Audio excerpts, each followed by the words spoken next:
बुलबुल कबूतरी बहुत अमीर थी। वो अक्सर अपने नए नए कपड़े अपने दोस्तों को दिखाया करती थी। देखो ये मेरी नई फ्रॉक, इसे मेरे पापा दुबई के जंगल से लेकर आए हैं। मेरे पास तो बहुत अच्छी अच्छी ड्रेस हैं, क्या तुम लोगों के पास हैं? और हाँ सुनो दोस्तों, 2 दिन बाद मेरा जन्मदिन है, तुम लोग मेरे जन्मदिन पर ज़रूर आना। मेरे जन्मदिन पर मेरी मम्मी ने महंगे केक का ऑर्डर दिया है।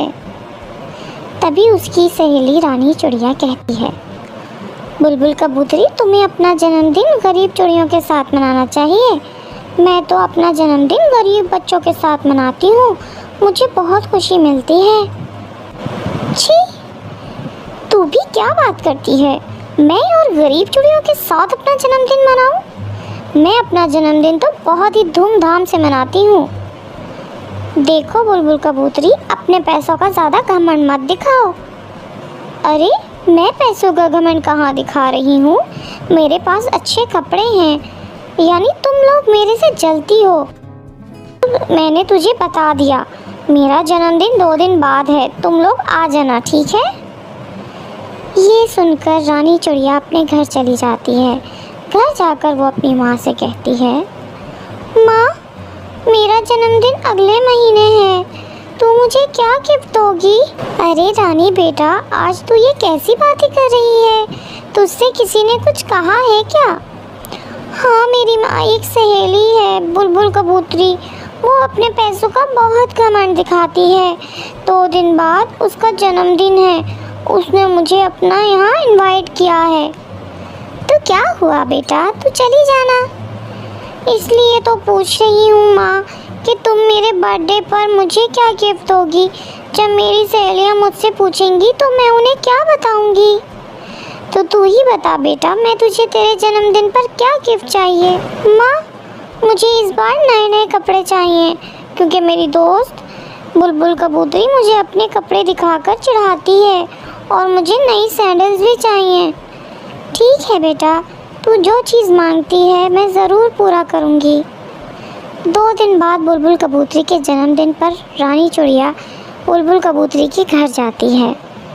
हैप्पी बर्थडे बुलबुल कबूतरी, ये लो तुम्हारा बर्थडे गिफ्ट। क्या है इसमें? तू खुद ही खोल कर देख लो।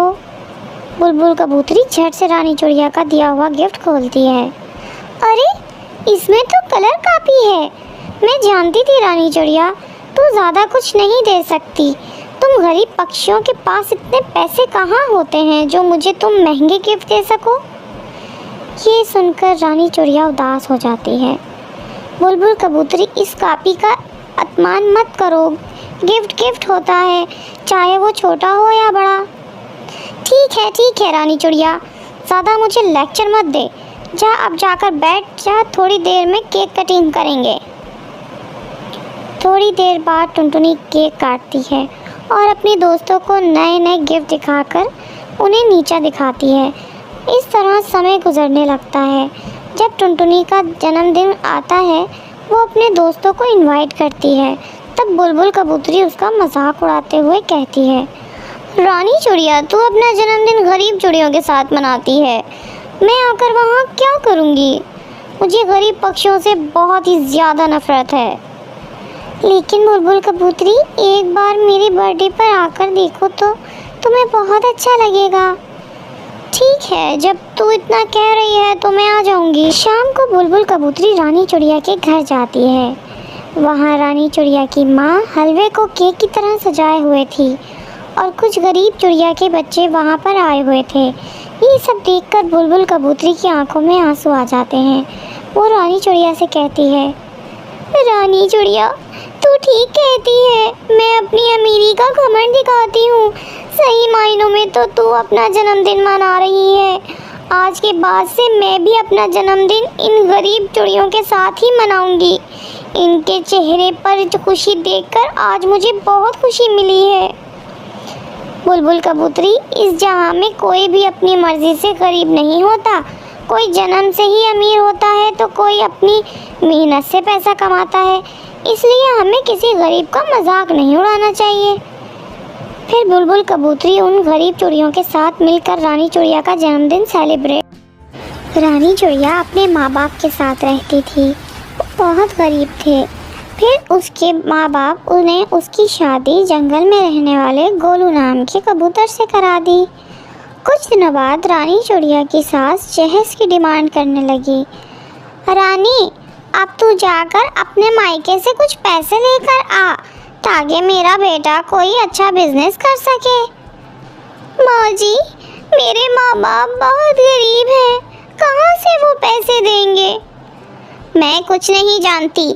अगर तुझे इस घर में रहना है तो तू जाकर अपने मायके से पैसे लेकर आ। ठीक है माँ जी, लेकिन मुझे नहीं लगता कि मेरे माँ बाप आपकी डिमांड को पूरा कर सकेंगे। अगर तू पैसे लेकर नहीं आएगी तो मैं वहीं रह जाना, यहाँ आने की कोशिश भी मत करना। मेरा बेटा जवान है, मैं उसकी दूसरी शादी करा दूंगी। मजबूरी में रानी चिड़िया अपने मैके आ जाती है, लेकिन माँ बाप की हालत देखकर वो उनसे कुछ कहती नहीं है। एक दिन रानी को उल्टी होने लगती है। क्या हुआ बेटा, तुझे उल्टियाँ क्यों हो रही हैं? बेटा, मुझे ऐसा लगता है जैसे तू माँ बनने वाली है। ये सुनकर रानी चिड़िया परेशान हो जाती है और अगले ही दिन अपने ससुराल चली जाती है। हाँ बहू, ये ले मिठाई। क्या तेरी माँ ने पैसे दिए हैं ना?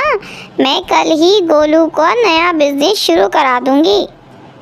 माँ जी, मेरी माँ बाप ने मुझे कोई पैसे नहीं दिए हैं। उनकी हालत देखकर तो मैं उनसे पैसों की बात ही नहीं कर पाई। तो यहाँ क्यों खड़ी है? चल निकल मेरे घर से। ऐसा कहकर रानी चिड़िया की सास उसे धक्के मारकर घर से बाहर निकाल देती हैं। रानी चिड़िया रोती रोती अपने मायके जाती है और समय आने पर एक नन्ही चिड़िया को जन्म देती है। रानी चिड़िया दूसरों के घरों में झाड़ू पोछा करके अपनी बच्ची को पालने लगती है। ऐसे ही कई साल गुजर जाते हैं। एक दिन जब रानी चिड़िया की बेटी चिंकी स्कूल से घर आती है। माँ, ये देखो, मेरे जूते फट चुके हैं। मेरी सहेलियाँ मेरा मजाक उड़ाती हैं। मुझे नए जूते लाकर दोगी तभी मैं स्कूल जाऊंगी। ठीक है बेटा, मैं ला दूंगी। एक दो दिन रुक जा, जैसे ही मुझे महीने के पैसे मिलेंगे मैं तुझे खरीद कर ला दूंगी। ठीक है माँ, मैं 2 दिन तक इंतज़ार करूंगी। अगर तुमने मेरे नए जूते नहीं लाए तो फिर मैं स्कूल नहीं जाऊंगी। 2 दिन बाद जब रानी चिड़िया चिंकी के लिए जूते खरीद कर लाती है, चिंकी उसे देखकर बहुत खुश हो जाती है। माँ, ये जूते तो बहुत सुंदर हैं। मैं अभी अपनी सहेली को दिखा कर आती हूँ। इसी तरह समय गुजरने लगता है और चिंकी बड़ी हो जाती है। रानी चिड़िया को चिंकी की शादी की चिंता सताने लगती है। अब चिंकी शादी के लायक हो गई है। मुझे कोई अच्छा पक्षी देखकर उसकी शादी कर देनी होगी। ऐसे में एक दिन चिंकी रानी चिड़िया के पास आकर उसे बताती है। माँ, मैं नदी पार जंगल में काम करने वाले कालू कौवे से प्यार करती हूँ। तुम कहो तो मैं उसे लाकर तुमसे मिलवा दूँ। बेटा, जैसे तुम्हारी मर्जी।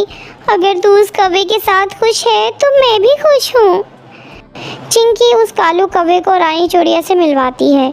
जल्दी उन दोनों की शादी की तारीख पक्की हो जाती है। एक दिन चिंकी अपने बॉयफ्रेंड कालू के साथ घूम रही थी, तभी उसके गाड़ी का एक्सीडेंट हो जाता है और उस हादसे में चिंकी की आंखों की रोशनी चली जाती है। तब रानी चिड़िया डॉक्टर से कहती है, डॉक्टर, आप मेरी आंखें मेरी बेटी को लगा दीजिए। मैंने तो बहुत दुनिया देख ली, लेकिन मैं अपनी बेटी को अंधा होता हुआ नहीं देख सकती। रानी चिड़िया अपनी दोनों आंखें अपनी बेटी को दे देती है। कुछ दिनों बाद जब चिंकी ठीक हो जाती है, माँ, तुमने मेरे लिए अपनी आंखों का बलिदान दे दिया। अब मैं तुम्हें अकेला रहने नहीं दूंगी। तुम्हें मैं अपने साथ अपने घर ले जाऊंगी।